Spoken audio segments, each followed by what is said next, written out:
వృషభ రాశి వారికి శ్రీ విశ్వావసునామ సంవత్సరం ఏ విధంగా ఉంటుంది, ఎటువంటి విషయాల్లో ఏ సమయాల్లో వీరు ఈ సంవత్సరం జాగ్రత్త వహించాలి అన్న విషయాలు మనం వివరంగా ఇప్పుడు మాట్లాడుకుందాం.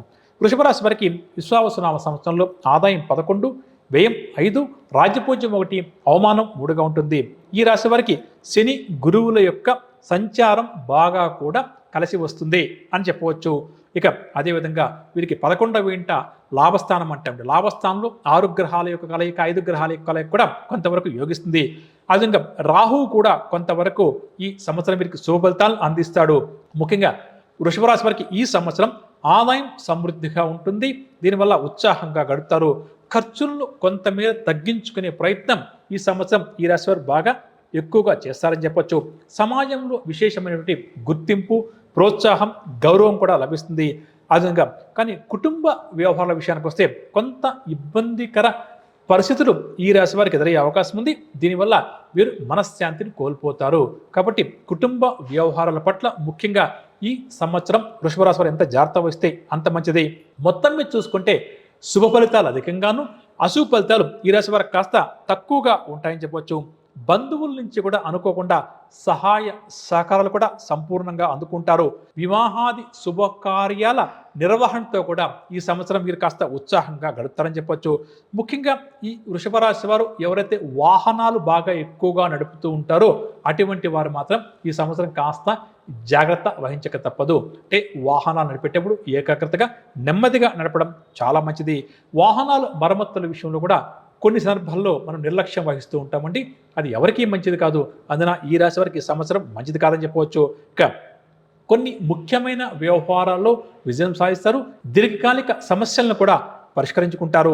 శాస్త్ర సాంకేతిక రంగాల వారికి ఈ సంవత్సరం విశేష గుర్తింపు లభిస్తుంది.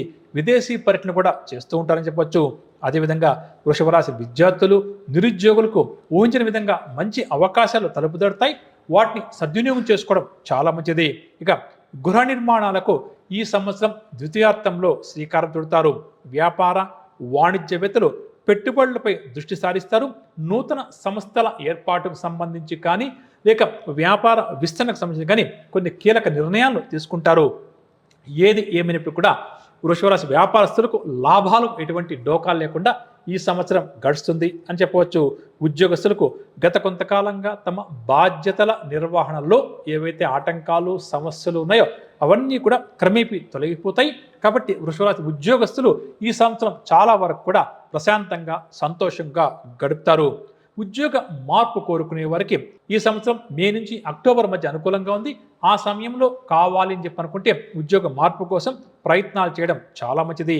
పారిశ్రామిక, రాజకీయ రంగాల వారి యొక్క చిరకాల స్వప్నం ఫలిస్తుంది. కళారంగం వారి శ్రమకు తగిన ఫలితం కూడా కనిపిస్తుంది. వ్యవసాయదారులకు 2 పంటలు కూడా సానుకూలంగా పండుతాయి అని చెప్పవచ్చు. అక్టోబర్, నవంబర్, జనవరి నెలలో కొన్ని సమస్యలు వీరికి ఎదురయ్యే అవకాశం ఉంది. కొంత జాగ్రత్త వహించడం మంచిది. ముఖ్యంగా ఈ 3 మాసాల్లో ఆరోగ్యము, ధనవ్యయము, మానసిక ఆందోళన కాస్త అధికంగా ఉంటుంది అని చెప్పవచ్చు. ఇక పరిహార విషయానికి వస్తే ప్రతి నిత్యం కూడా వీరు విష్ణు సహస్రనామ స్తోత్రాన్ని పారాయణం చేయడంతో పాటుగా కేతుగ్రహానికి సంబంధించిన పరిహారాలు కూడా ఈ సంవత్సరం చేయించుకోవడం చాలా మంచిది. వెంకటేశ్వర స్వామి వారి యొక్క ఆరాధన, అదేవిధంగా కేతుగ్రహం యొక్క ఆరాధన ఈ సంవత్సరం వీరికి విశేషంగా కలిసి వస్తుంది అని చెప్పవచ్చు.